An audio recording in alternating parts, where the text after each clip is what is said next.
কিছু কিছু জায়গা এমন থাকে যেখানকার সৌন্দর্য প্রকাশ করা একটু কঠিন ব্যাপার, তেমনই একটা জায়গার মধ্যে পড়ে এই বাদামতাম।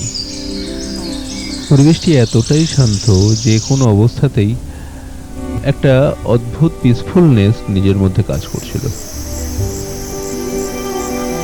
आपका घर कहाँ है? यहाँ पर है नीचे। नीचे। अच्छा अच्छा।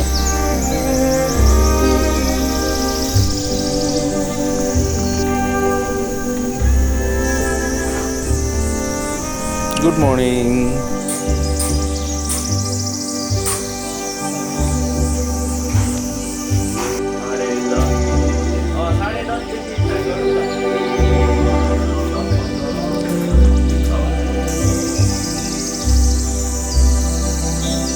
সরলদার রিকোয়েস্টে এবারের আশ্রয় ছিল এই ইভিয়ানা হোমস্টেতেই, যেটা বাদামতামের নয়া বস্তিতে অবস্থিত।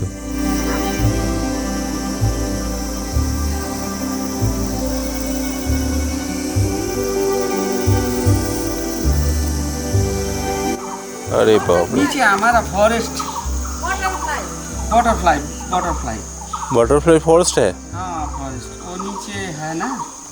अच्छा। मैं फॉरेस्ट में सर्विस करता हूँ। अच्छा हाँ, अच्छा। हमारा जितना गेस्ट आता ना हाँ हाँ। वही लेके घुमाने लेके जाता हूँ हम लोग। अच्छा अच्छा।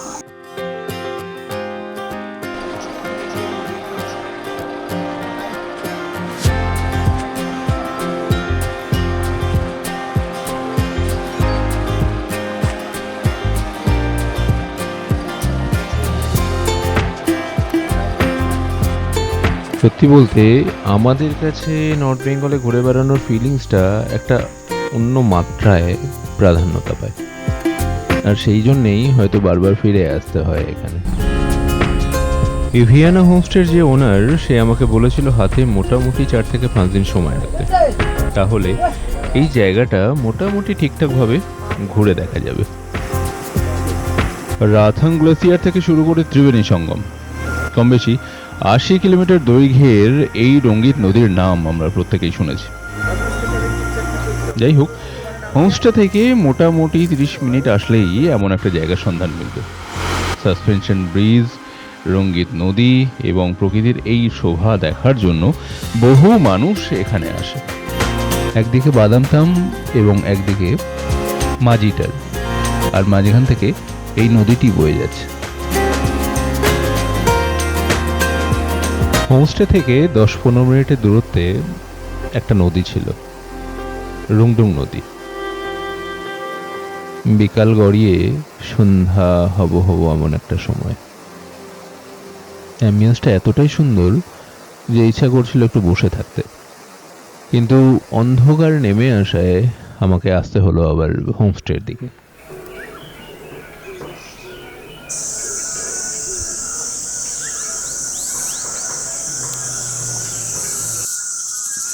আর এসে দেখি দিদির সাথে ইভিয়ানাও ডিনার তৈরি করতে ব্যস্ত হয়েছে। हाँ देखा देना उनका लगा तेरे को गोल बेले कितना गोल बनाया देखो। हुआ? Very good. देखिए बने ना।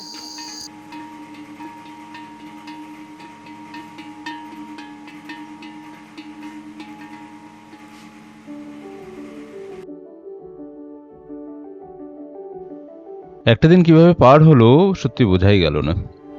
যাই হোক, হোমস্টের পরিবেশ কিন্তু এক কথায় অনবদ্য। রুমের ডেকোরেশন থেকে শুরু করে ফার্মিং, গার্ডেনিং, এই সমস্ত কিছুই সরলদা নিজের হাতে খুব সুন্দরভাবে পরিচালনা করছে। সকালে ওঠার পর এক কাপ চা হাতে নিয়ে মাথায় আসলো হোমস্টের আশেপাশের জায়গাটা একটু পায়ে হেঁটে ঘুরে দেখার। সরলদা নিজেই গাইড করেছিল কোন পথে যাওয়ার। বলেছিল সকালে নদীর পরিবেশ নাকি খুব সুন্দর থাকে, কিন্তু আমার ইচ্ছা করছিল একটু চা বাগানের দিকে যেত। এখানকার ম্যাক্সিমাম জায়গায় চা বাগানে ঘেরা।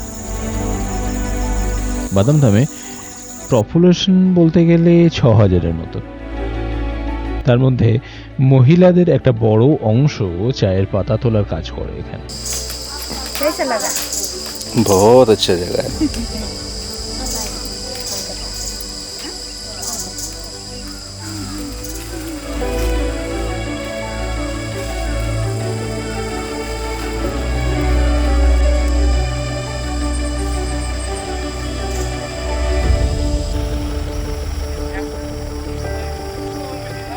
বাদামতামের গ্রামের সৌন্দর্য কিন্তু এক কথায় অনবদ্য এবং শান্ত প্রকৃতির।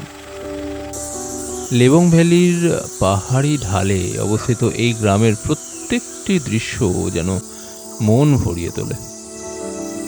আর এই সমস্ত চা বাগানগুলো যেন পাহাড়ের ঢাল বেয়ে নিচে নেমে গেছে। কখনো কখনো আমরা পথ হারিয়ে ফেলি না, বরং কোনো এক পাহাড়ের টানে নিজের শান্ত সত্তাকে খুঁজে পাই। আমার কাছে এই মুহূর্তগুলোই সব থেকে বেশি দাম, কারণ অন্য সমস্ত কিছু থেকে আমি যদি নিঃস্ব হয়ে যাই, তারপরেও এই সমস্ত স্মৃতি, এই সমস্ত মুহূর্ত আমার কাছে রয়েছে।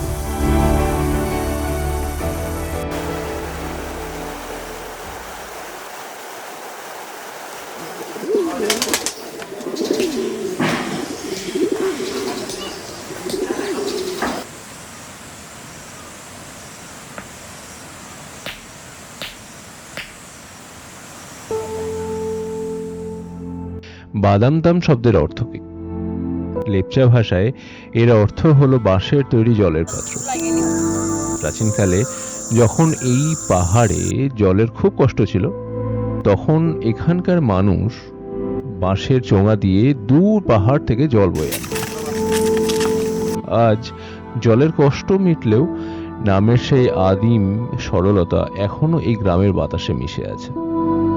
এই পরিবেশ, এই মানুষজন, এদের সাথে যেটুকু সময় কাটিয়েছি, মনে হয়েছে নিজের মধ্যে থাকা যে একটা ক্লান্তিবোধ, সেটা থেকে অনেকটা পার হয়ে আসতে পেরেছি। এই ছোট্ট একটা পরিবেশ যেখানে কাঞ্চনজঙ্ঘার আলো এসে পড়ে মীরা মুখার্জির শেষ সৃষ্টিতে, সেই ধ্যানমগ্ন বুদ্ধের গায়ে, যেখানে সময় থমকে দাঁড়ায়। এই বাদামতাম শুধুমাত্র এক টুকরো সবুজ পাহাড় নয়, এই যেন এক আধ্যাত্মিক নীরবতা, যা মনকে ফিসফিসিয়ে বলে চলেছে সব ঠিক হয়ে যাবে।